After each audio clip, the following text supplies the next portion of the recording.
మేము గత 15 సంవత్సరాల నుంచి స్థలం మీద ఉంటున్నాము. గతంలో మేము ఇక్కడికి వచ్చి ఇల్లు వేసుకొని ఉంటుంటే మాకు వేరే వాళ్ళు వచ్చి మా మీద గొడవ పెట్టుకున్నారండి.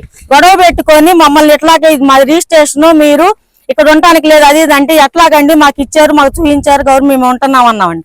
అతను కోర్టుకి రమ్మని వాళ్ళని అడిగామండి. సార్ మాకు ఇచ్చారు కదా, ఇక్కడ మేము ఉంటున్నాం కదా, వాళ్ళు ఇట్లా వస్తున్నారు రిజిస్ట్రేషన్ అండి ఏందండి అంటే మీరు కోర్టుకి వెళ్ళండి, వాళ్ళు కూడా వస్తారు చూసుకుంటారు అన్నారు. మేము గతంలో కోర్టుకి వెళ్ళున్నామండి. కోర్టుకి వెళ్ళి కోర్టులో 2016లో ఇదిగోండి పర్మనెంట్ ఇండిషన్ ఆర్డర్, 2016లో పర్మనెంట్ ఇండిషన్ ఆర్డర్ వచ్చింది, పర్మనెంట్ ఉండమని. తర్వాత వచ్చేసి మేము ఉంటా వచ్చిన తర్వాత కోట శ్రీనివాసరావు అనే వ్యక్తి ఎక్కడే ఉన్నాడు, అతను వచ్చి గతంలో మళ్ళీ మా మీద కొట్లాడుకొచ్చారండి. కొట్లాడుకొచ్చి కొట్టుకొని కేసులు పెట్టుకున్నాక నన్నైతే కేసులు అయినాయండి. గవర్నమెంట్ హాస్పిటల్కి వెళ్ళి నన్నే కొట్టారు, కేసు పెట్టుకున్నాము, కేసులు అయినాయి. కేసులు అయిన తర్వాత వాళ్ళు రాకుండా లోకదళాల్లో నేను రాకుండా రాజీ చేసుకున్నారు కేసు. మేము కోర్టుకు రమ్మంటున్నామండి, వీళ్ళు ఎవరు కోర్టుకు రావటం లేదు. కోర్టుకు రాకుండా అదాప్తిగా దౌర్జన్యంగా ఇట్ట ఈ రకంగా రౌడీజం చేసి ఈ రకంగా ఇళ్లు పడగొట్టి ఈ రకం చేస్తున్నారు. తర్వాత కొంతమందికి ఇండిషన్ ఆర్డర్లు ఉన్నాయండి. మేము కోర్టు కమిషన్ వేయించామండి. గతంలో 12 ఎకరాల 80 సెంట్లకి కోర్టు ఇండిషన్ ఆర్డర్, గతంలో 12 ఎకరాల 80 సెంట్లకి కోర్టు కమిషన్ వేయించామండి. కోర్టు కమిషన్ లో వసుంధర మేడం గారు వచ్చి కొలతలకు వచ్చారు. కొలతలకు వచ్చినప్పుడు అడిగారు, సర్వే గారిని అడిగారు, ఏమండి దీని మీద ఆర్డీఓ గారిది ఎవరిది సంతకం లేదండి. ఆ పేపర్లన్నీ ఉన్నాయి.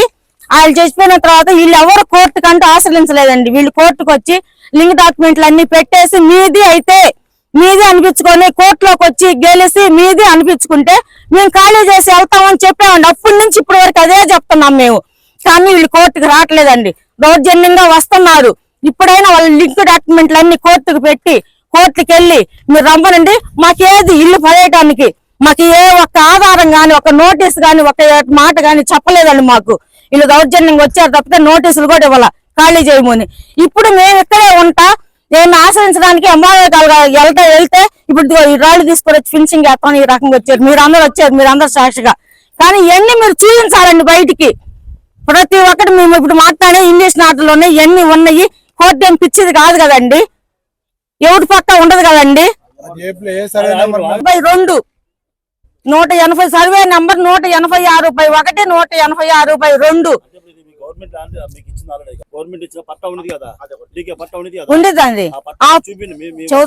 అది సార్ కోర్టు కేసాము, వీళ్ళు ఇవన్నీ పడేసారు. ఈ కూడా అంటే మేము సార్ నాడు ఒక సెట్ తీసుకొని జిరాక్స్ తీసుకుని అందరికి ఇచ్చుకుంటున్నాము. అవి అడిగాను, నేను పట్టాలు కూడా అడిగాను.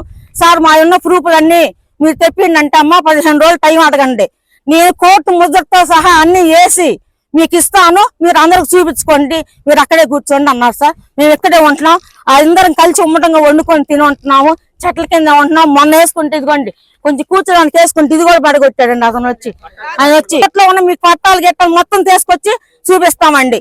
బట్ ఈ రకంగా దౌర్జన్యంగా వచ్చి మాత్రం 2 పూటలు వచ్చి వచ్చి బెదిరిస్తున్నాడు. 15 రోజులు టైం ఇస్తే మా లాయర్ గారు మొత్తం ప్రూఫ్లు తీసుకొచ్చి మీ మీడియా ముందే మేము పెడతామండి.